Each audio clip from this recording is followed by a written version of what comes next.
Good evening, everybody, and welcome to another episode of Dana Being Dana. I am your host, Dana Michelle, and you are watching Intellectual Radio, an iHeart radio station. Thank you all so IntellectualRadio.com, an iHeart radio station. Thank you all so much for being here. Thank you for joining. Thank you for sharing this show, because I think we're talking about a very, very important topic. We are a week out of Valentine's Day. Yeah. Yes, indeed. And so that was, everybody's gotten through it. But for some people, Valentine's Day is hard. And I think that I purposely did this show a week after Valentine's Day, because we were talking about love and date night and all that sexy stuff. But there's a flip side. And I think there are some people who were sitting at home watching the show, divorced, in their feelings, divorcing, thinking about divorce, thinking about breakups, alone. And I wanted to do a show because this topic is very, very important to me. And the reason why is because I know so many people who are just not happy in the situations that they're in. Mm-hmm. People get married and they feel like they have to stay married. Not saying I necessarily advocate divorce, but I'm just advocating people living their best life, right? Absolutely. If you choose to be with somebody, make that the best relationship that it can be. Right? But if not, there are ways to get yourself out and get to the type of love that you deserve. And so, without further ado, I want to introduce some of my favorite people and experts on this subject. Not experts. She's setting us up, isn't she? But Dee Dee is a friend of mine who we met about a year ago. It's been longer. We actually met at Bad Moms because we have mutual friends. Right. And she is a bad mom, which means she's awesome. But Dee Dee, go ahead and introduce yourself. Tell everybody how long you have been divorced. I'm Dee Dee. It's been legally almost 2 years, going on 3 years separated.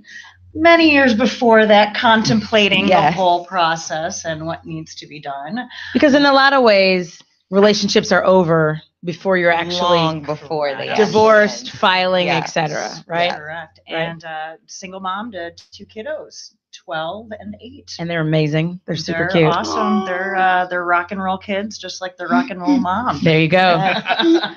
Cornelius and I have been friends for a long, long time, like 11 years. Yeah. Wow. We go back. I went to law school with your ex-wife. Yes. And how long? how funny is that? But we've been friends. We stayed friends all this time. Absolutely. So how long have you been divorced? Oh, wow. Been divorced now probably about 8 years now. 8 years, yeah. Happily. He's the OG in this divorce game. And how many kids between you and your ex-wife? We just have one daughter together. One daughter, yeah. Right? It's amazing. Okay. Precious? Yes. Precious and I are in the legal game together. Yeah. She's a very good friend of mine. Yeah. So do you want to talk a little bit about your situation? Yeah. Where you're at? So I am hopefully crossing my fingers and praying that I will be divorced in 1 week from today. Yes, indeed. And we will be popping bottles like it's nobody's business. On the phone with me, I have 2 very good friends of mine, Cheryl and Micah. They are 2 authors of a phenomenal book that I brought here with me tonight. Do you guys want to introduce yourself and tell us the name of your fabulous book? Yes. Absolutely. We're Micah and Cheryl Shavers, and we wrote this book, and it's called Your Rejection, God's Protection, a unique biblical approach to understanding adversity. It's fantastic. And what I would like to start with briefly is just talking about some of the points that I pulled out of it.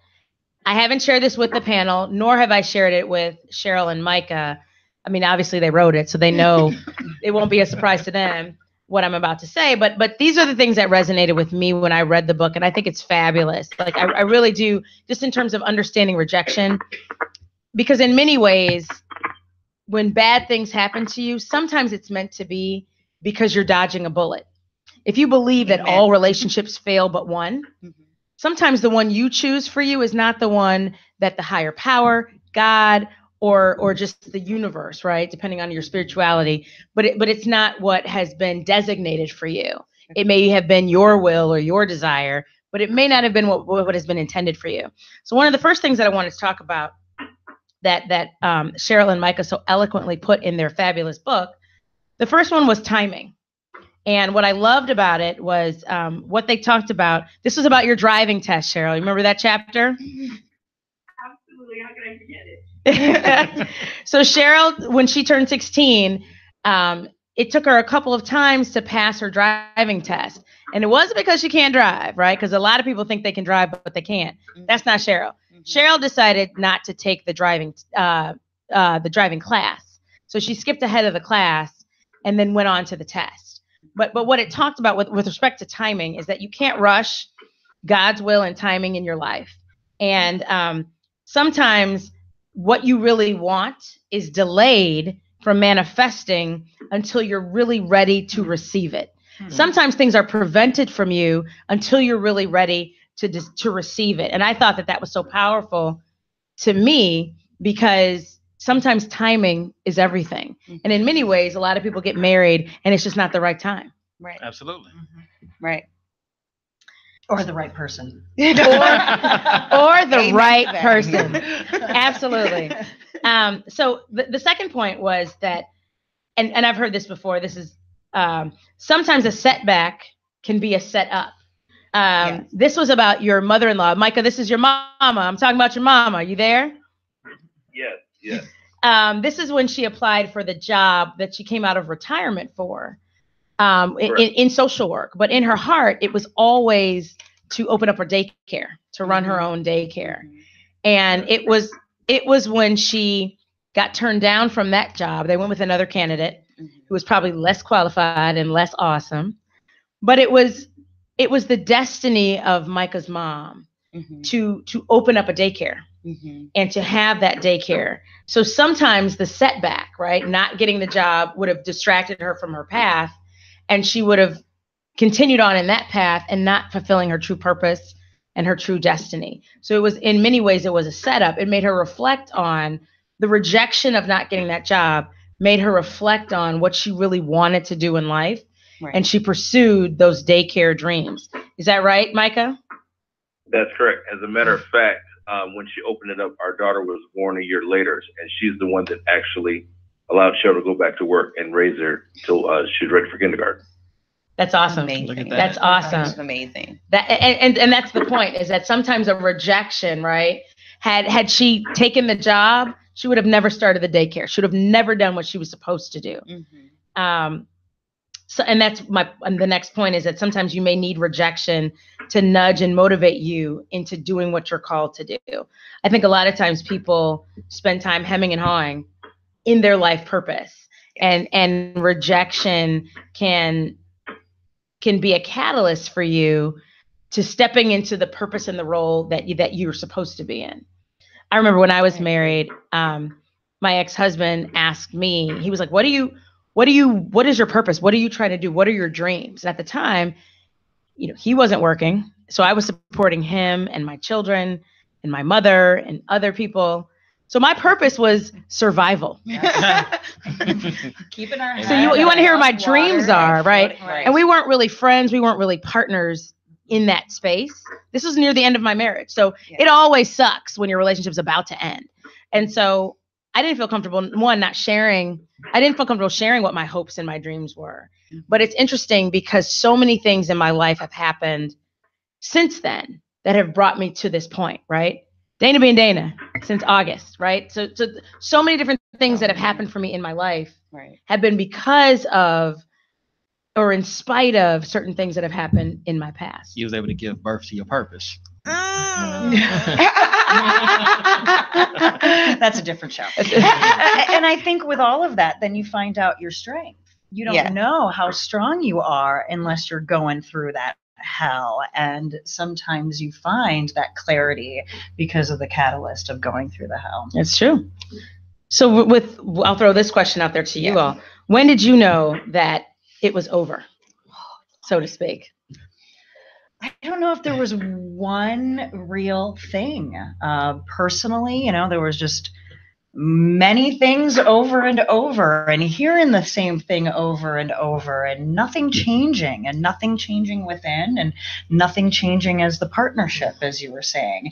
And you get sick of it. You just get sick of it. Right. And sick of trying to survive and hearing the same stuff over and over. And later on, I know you'll have some clinical experts as well, and they're fabulous in the journey too, with helping you find your own strength and giving birth to your purpose. And perhaps you don't know what that purpose is then, or even now, but it leads you on a different path and a new path so that you can continue to grow. Because when you're just trying to survive, you're not growing. You're not living. So I don't know if there was just one real thing, but it was, I think getting the strength within to say I'm done was harder than that one thing saying that it's done. Does that make sense? Absolutely. For me, it was not being friends anymore, not feeling like I had a support system. Right.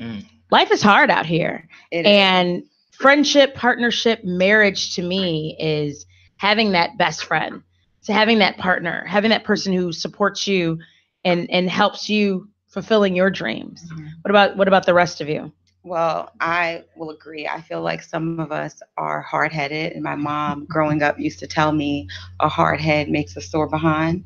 And so is your behind sore? My behind is sore, honey. Let me see. So I feel like there are many moments that happen where you're like, this is not for me.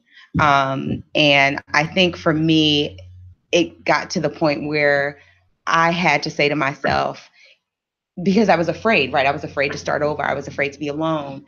And for me, it had to get to a point where it was like, even if I'm alone for the rest of my life, it's better than this. It's better than this. It's better than this. It is better than so this. True. Yes. Mm-hmm. That's so true. And I think a lot of people are afraid of being alone. Yes. Afraid of change. Yes. Even if it's for the better. Yes. Right. Sometimes people are just afraid of change. Yes. They're afraid of that unknown. Yes. And they're afraid of the rejection. Mm-hmm. And another point that Cheryl and Micah have so eloquently put in their fabulous book was the intended audience. Mm-hmm. Sometimes when it comes to rejection, the intended audience is not the person who has been rejected. The lesson to be learned is not for the person who has been rejected, but for the person doing the rejecting. Mm-hmm. You know how some of these exes get remorseful, right? Baby, please, I want you back. I didn't mean it. Can we work it out? Right? Yeah. Sometimes the lesson is for the person doing the rejecting or the person on the other end of the spectrum. Right. So it's not even necessarily about you and your own journey. Sometimes you're merely part of someone else's journey. Right. Absolutely. Micah and Cheryl, any comments on that? That is absolutely so true. Is that oftentimes we get so focused on ourselves and our ego, and it's all about me, and we throw ourselves a pity party, but we miss the fact that now we have an opportunity through our hurt and our pain to be able to help someone else. Mm-hmm. Look at your show, for example. You're being able to help so many other people. Oh, thank you. Based on some of the things that you went through. So it really sometimes it's not all about us, but about helping to empower and inspire other people. That's so true. And so if you know anybody out there who's going through a divorce, who could use some reading material, who could use some advice, please share the show, because I think the messages and the things that we're talking about here are so relevant. I think a lot of people struggle in their relationships, right? And so not necessarily, I hope some people walk away from this show, not necessarily running out and getting a divorce, right? But we've got a fabulous attorney here if you want to refer some business later. But Might talk to you ish. But tuning up your own relationship, right? Yes. Relationships need a tune up. Sometimes they need focus, work, and attention. Yes. And that's what date night was about with last week's show. Spend time on date night, focusing on your relationship. Yeah. But if you decide that situation that you're in is not necessarily the one for you, then pursue your happiness with a vengeance. Yes.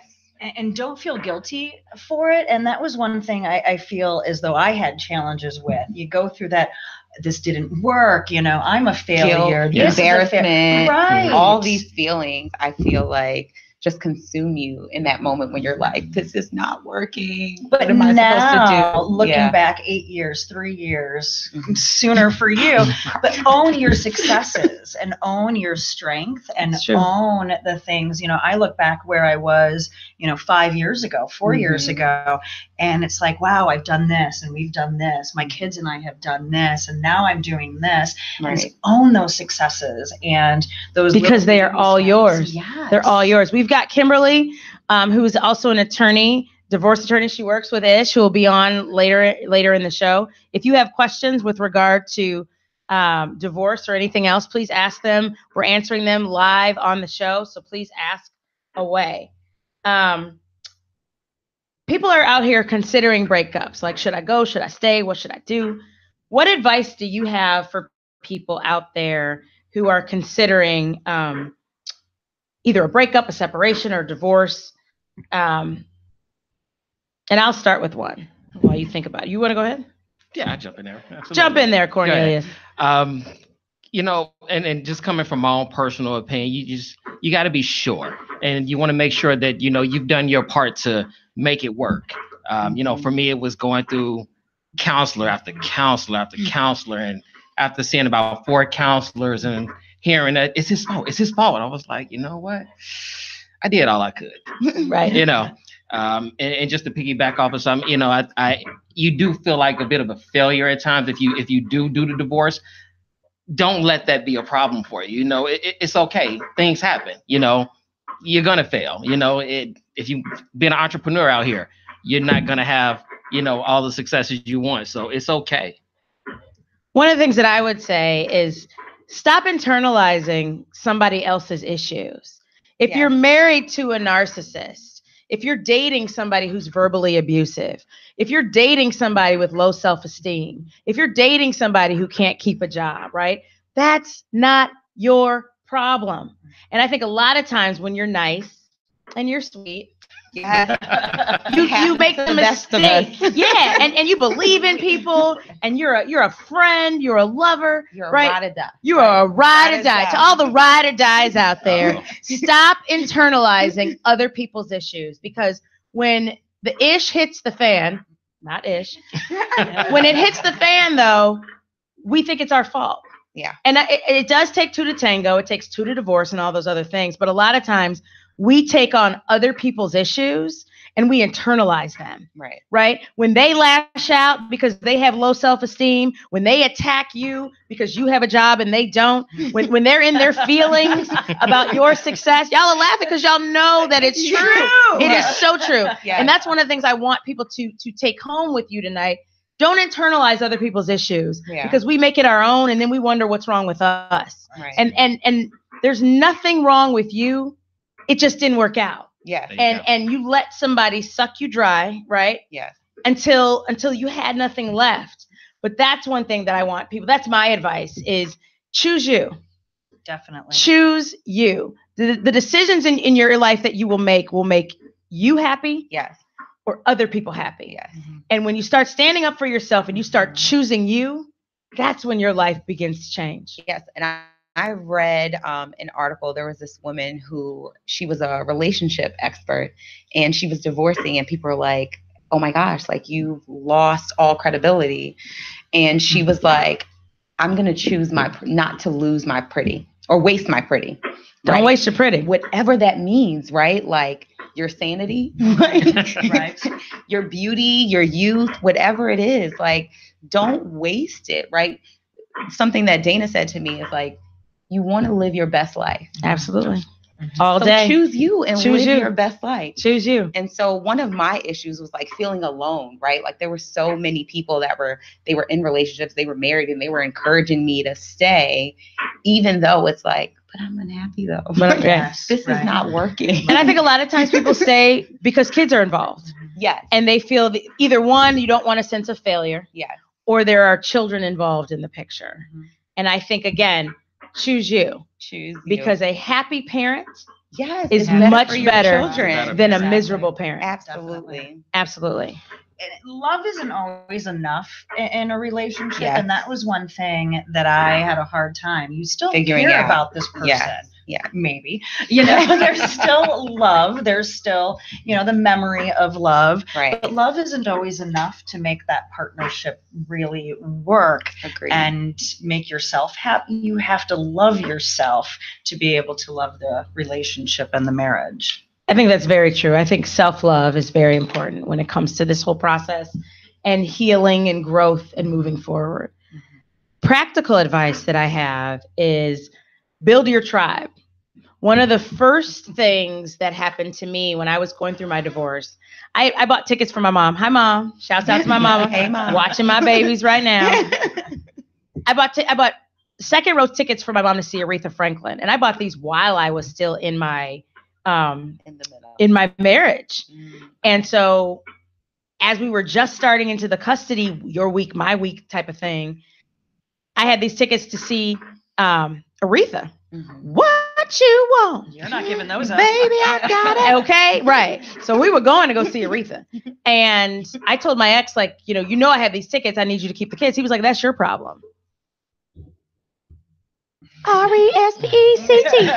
So what I learned and who showed up for me, my shouts out to my friend Reba and her daughter Wagner, but my first new babysitters came and showed up for me. So I always tell this to people, you need some teenage babysitters, you need some neighborhood kids. Get to know your neighbor. Your village. Your village. Yes. Build your village. If you do not, and I've said this before, if you do not have it organically, build it strategically. Yes. People you work with. Befriend the parents of your children's friends.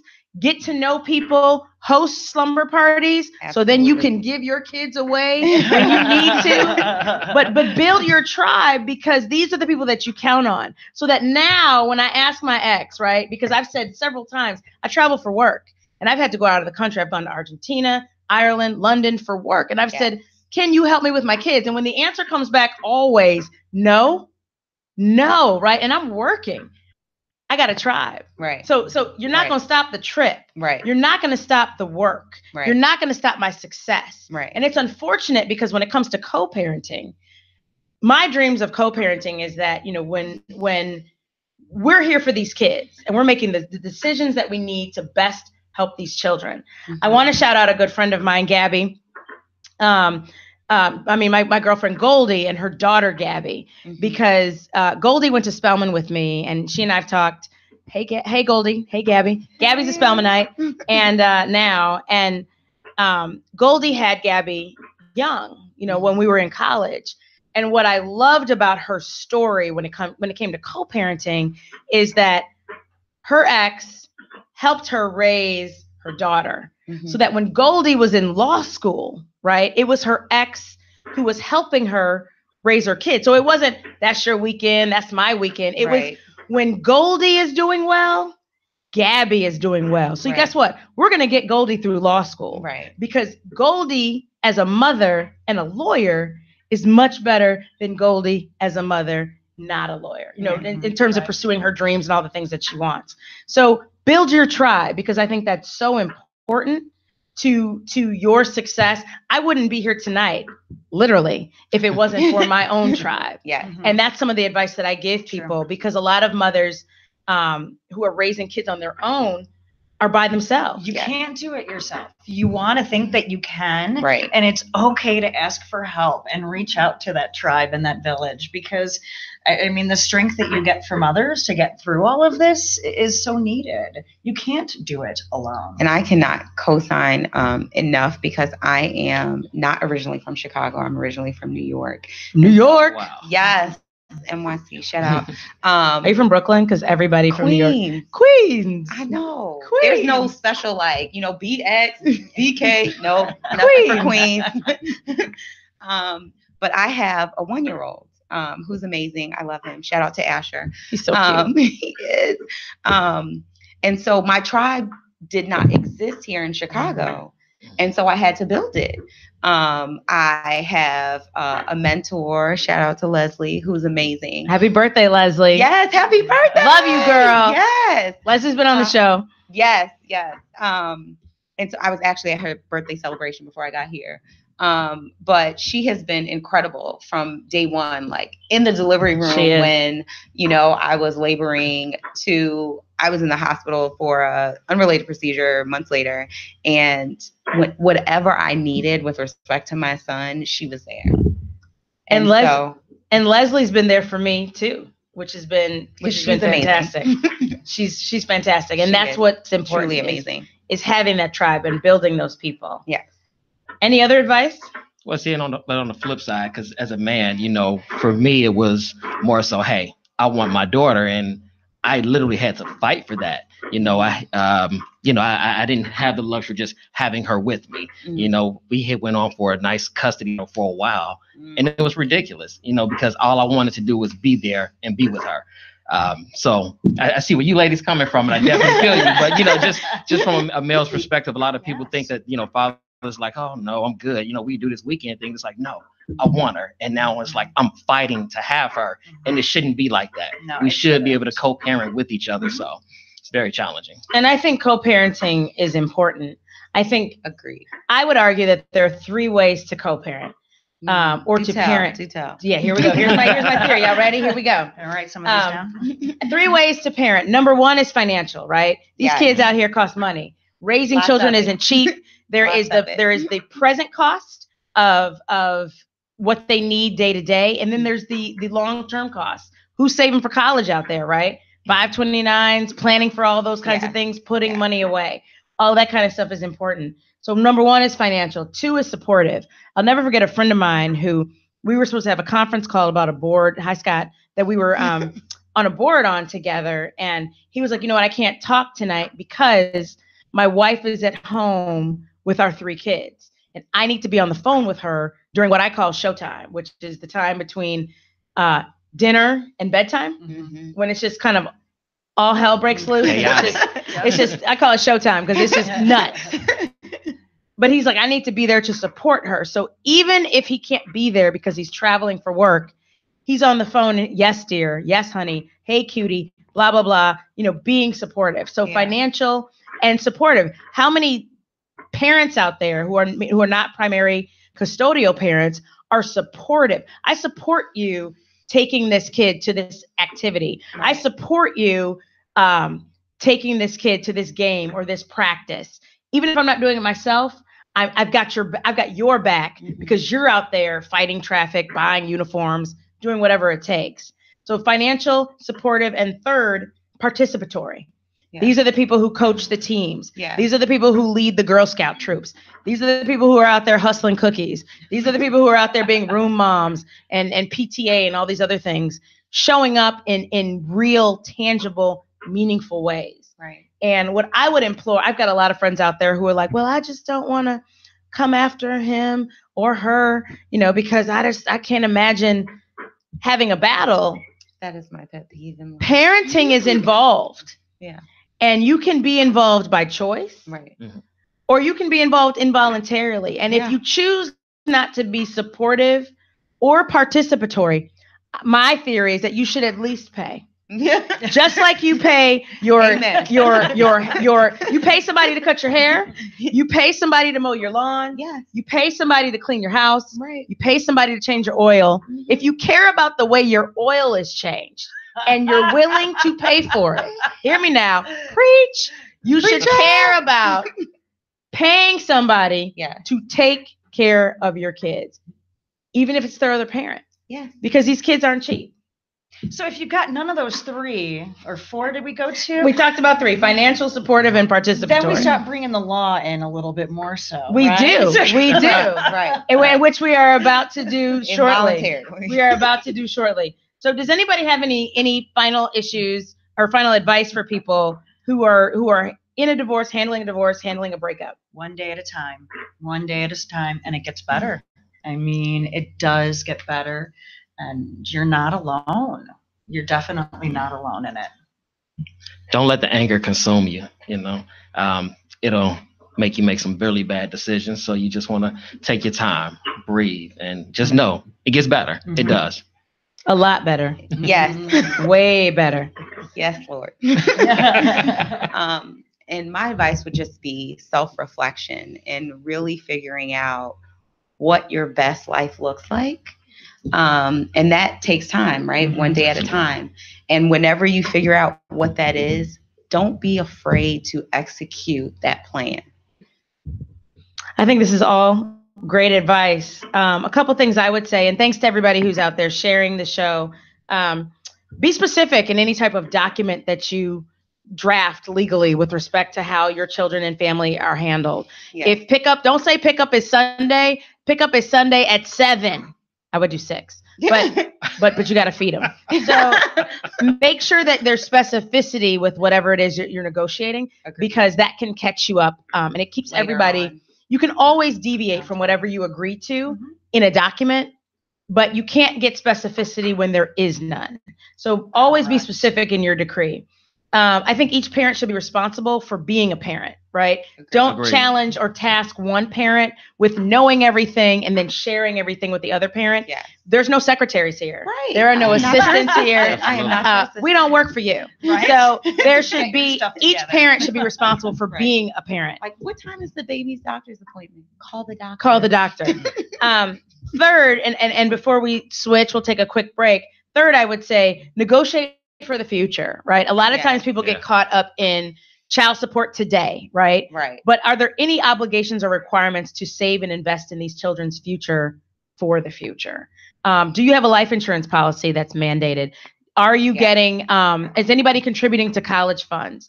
Is anybody contributing to the things that we value as parents that we want to provide for our children? Yeah. So you never know what the future may hold. So just make sure that you've covered your bases. Absolutely. If this person gets hit by a bus tomorrow, nobody wishes that, but just in case, is there coverage? Is there coverage? You know, are people protected? So just make sure that you're not only negotiating, if you're negotiating a divorce for your today and your here and now, but you're also thinking about obligations and commitments to these children for the future. Absolutely. These so children that we love so dearly and who are so adorable to us. Yes.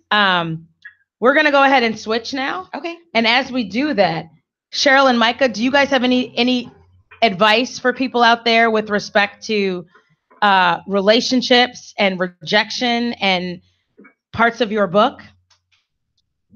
Well, I'll give a quote that I would give many times. Inner spirits reflect outer appearances. Say that again. Inner spirit reflect outer appearances.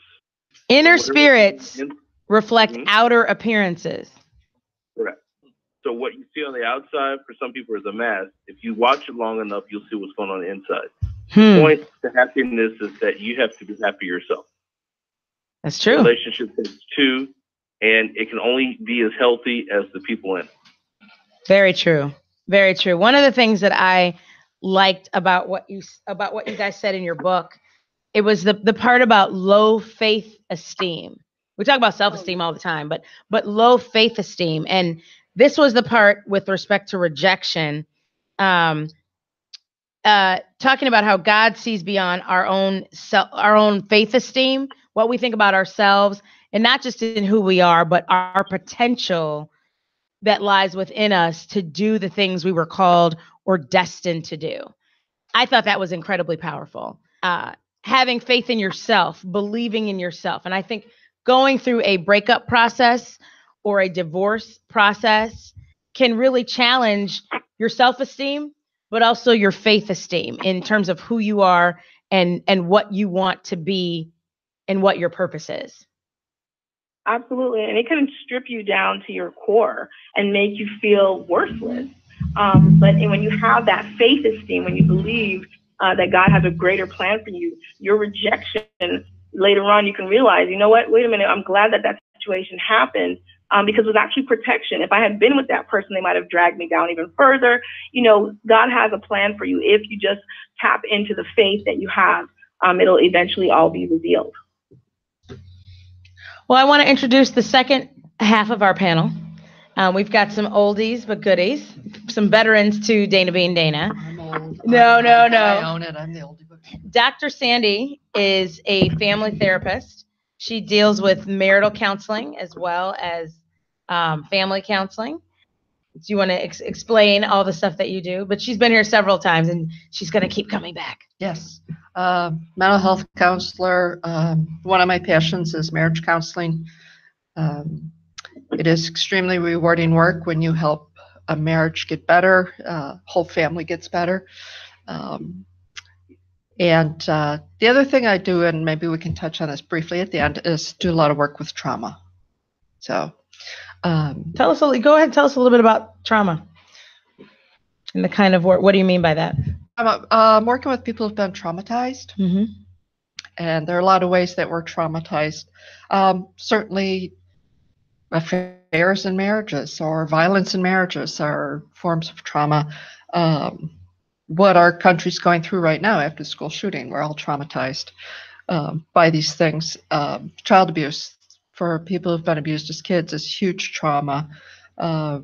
Work with firefighters and first responders who are traumatized daily on the job. With what they see and what they experience, what they're called to do. Yes. So, so that's just a little bit of trauma. Yeah. So it's really tough work, but really rewarding. But so is marital, and helping people come apart. That's tough stuff, but people need help doing that sometimes. So, Quincy? I am Dr. Quincy Payton. I am a marriage counselor by training. I'm not practicing right now, but I work at Adler University, which is a school really based for psychology.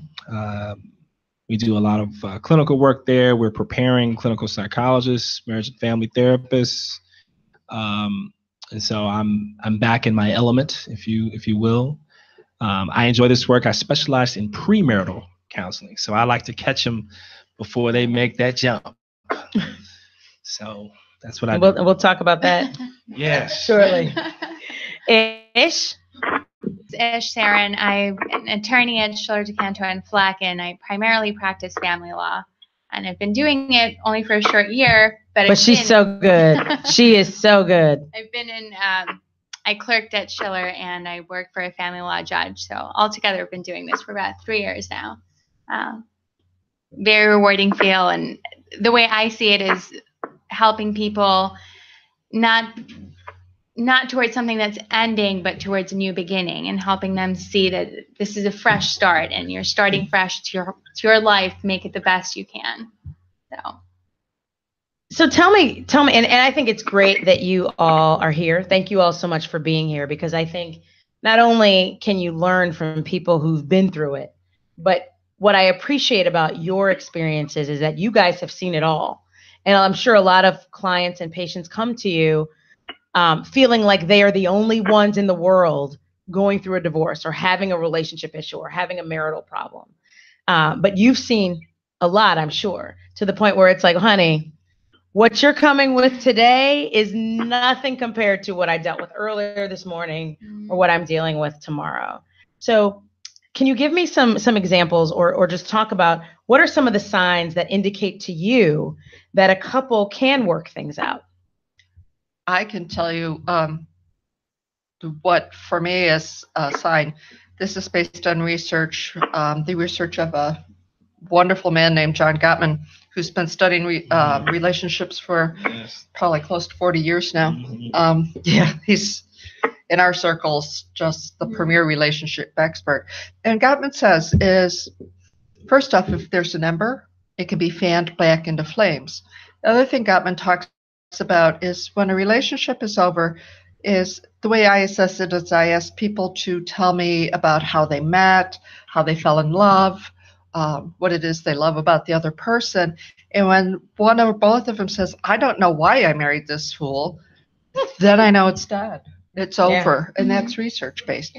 That if the history's rewritten and there is absolutely nothing positive to say in any way about the relationship, then I say, well, then you probably ought to find my friend Ish. I also think it's very subjective, though. What your breaking point is might not be the same breaking point someone else might have. And while to me, hey, I'm not getting my $5,000 credit card limit every month might be the end of the world. And to somebody else, you look at them and go, are you serious? You have a $5,000 credit card limit? I just want somebody to care about my work day. But to me, that's the world that I know. And to me, that's a serious issue. Like, it's very subjective, and I don't think you can discount one person compared to the other. And going back to not everybody's breaking point is the same.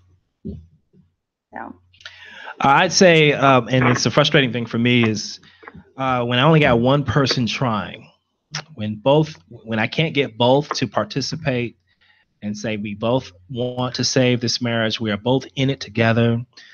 There's only one person in it. And what I find common about that person is that person has began to think about their next steps. And not just their next steps, but also, do I still have time to go out there and find the person that I really was born to be with? The person who's really going to be the person that I dreamt of and I fantasized about, my real soulmate. And so that's when I know I got my work cut out for me. What about, have you come across situations, and I guess we've touched on this a little bit, Cheryl and Micah, if you guys want to chime in on this too, when it's clear that things are over, that it's definitely time to move on, that there's no coming back, the rejection has taken place, right? What signs kind of speak volumes to you when you come across people in that regard? I can speak to some of the behaviors that you see in a marriage that's dying or dead. This is again based on the work of John Gottman. He describes what he calls the 4 horsemen of the apocalypse in marriage, which are criticism, contempt, defensiveness, and stonewalling. And criticism, contempt, defensiveness, and stonewalling.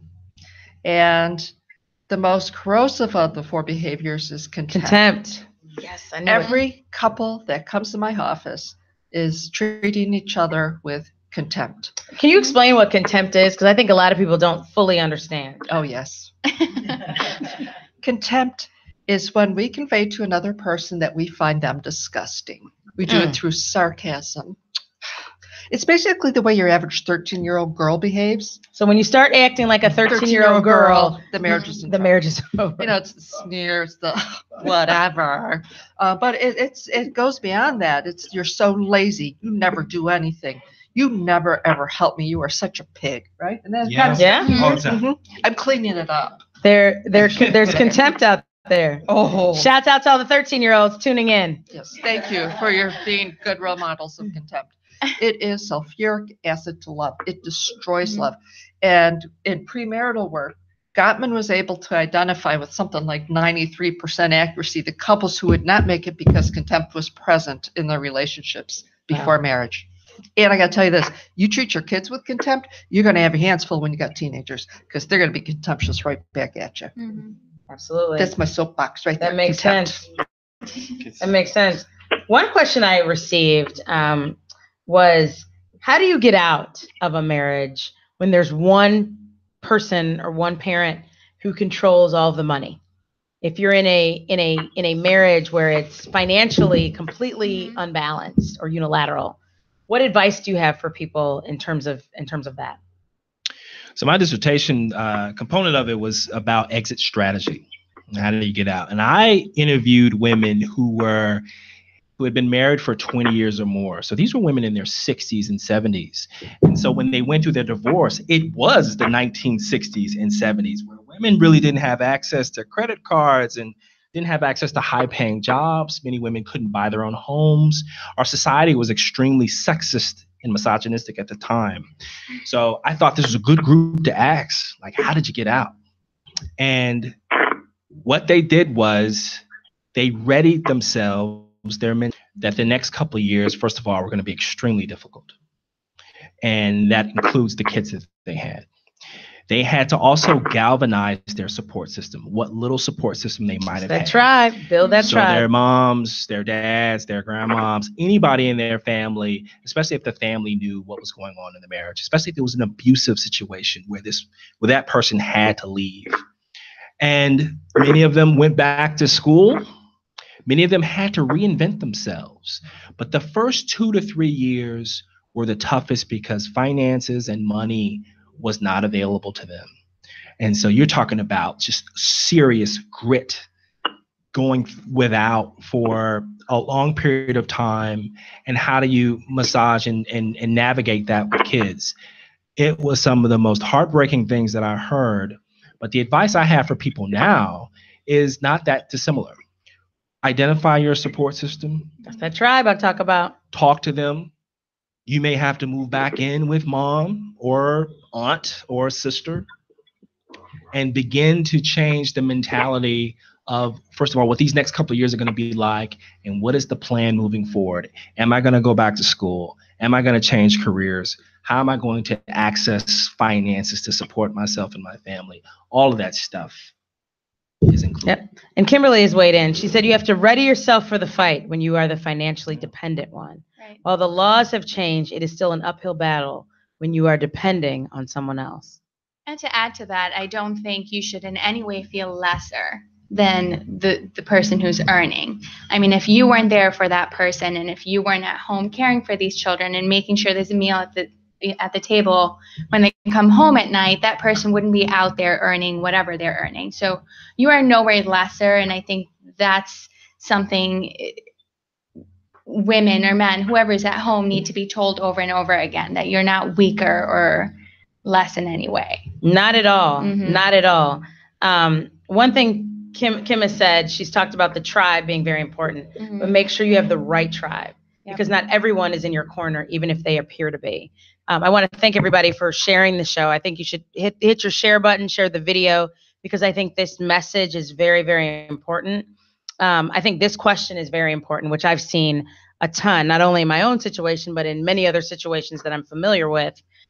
Do you see control or relinquishing control as a major factor in relationships and or divorce cases? So a lot of times, sometimes we're not battling over money, we're not battling over children. When you get to the root of it, people are upset about control. I want to control that person. I want to control what they're doing. I want to have a hand or a say in the choices they're making when it comes to the rest of their lives. Mm-hmm.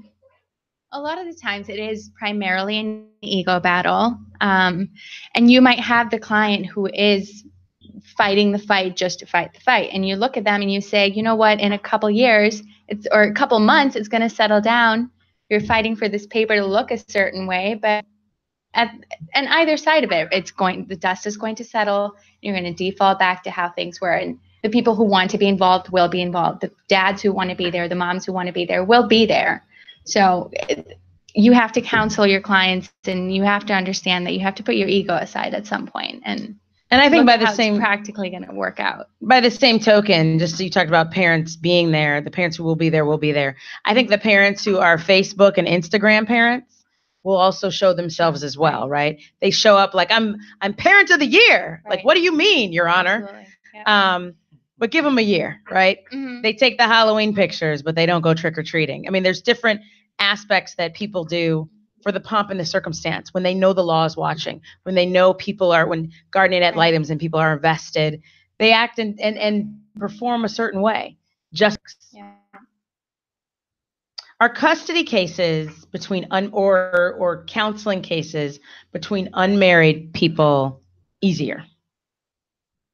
So people who haven't been married, mm-hmm. but they're either fighting over custody or they're in counseling over a child where they haven't been married, do you find that those are any easier? No, I don't. Mm-hmm. I think they're just as hard. Yeah. I agree. If not harder in some ways. When children are involved, it's equally hard across the board. Yeah. Yep.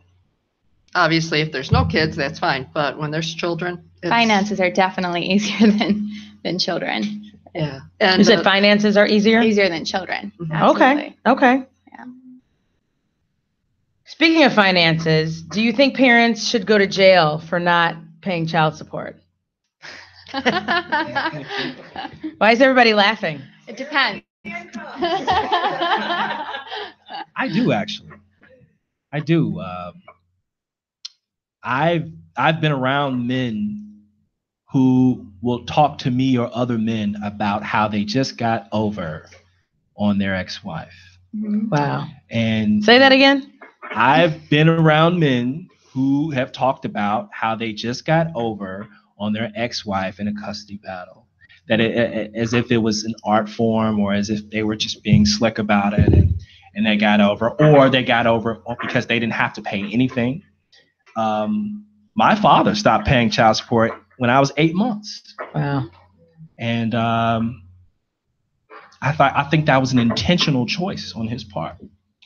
So I say, yeah. You know, I think it's important.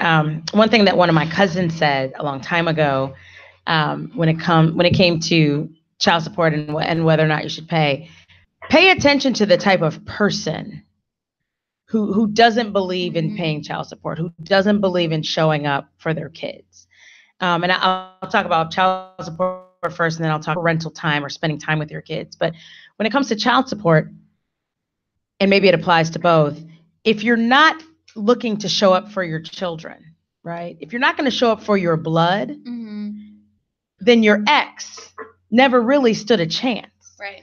Because if somebody's not going to financially take care of their children, if they're not going to physically be a parent, whether they're supporting or they're participatory, they're never going to show up for you, because you're not even their blood, technically speaking. And I think when it comes to, I was talking about the financial piece, when it comes to, the physical piece of showing up, I think that's so important. And you just can't stress that enough. I think that if you only have your kids, let's say every other weekend, right?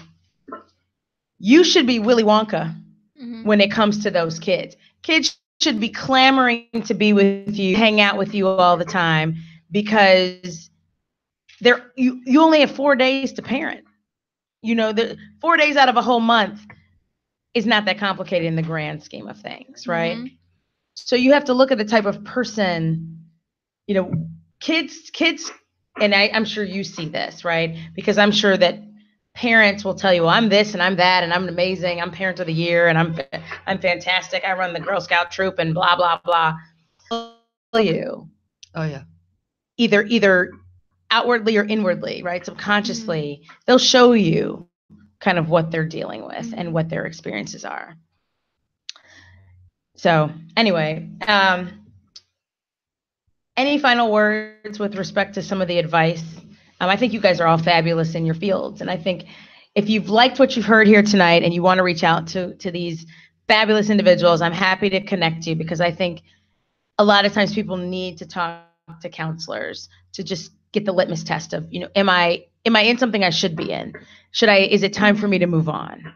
And then I think once you've made certain decisions, or understanding what your legal rights are, right. I think engaging lawyers and talking to lawyers, and counselors. It's like you said, we are part of your tribe, and you'll come to your attorney a lot of the times and want to see them as your counselor, but we're not your counselors. You need to go to counseling, and we suggest that all the time. So you need that whole tribe, you need your whole village, you need everybody there to help you out.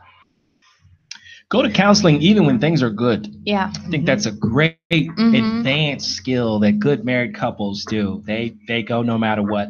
And then I would also say real quickly, whether you're married or not, you must appreciate always what marriage asks of people.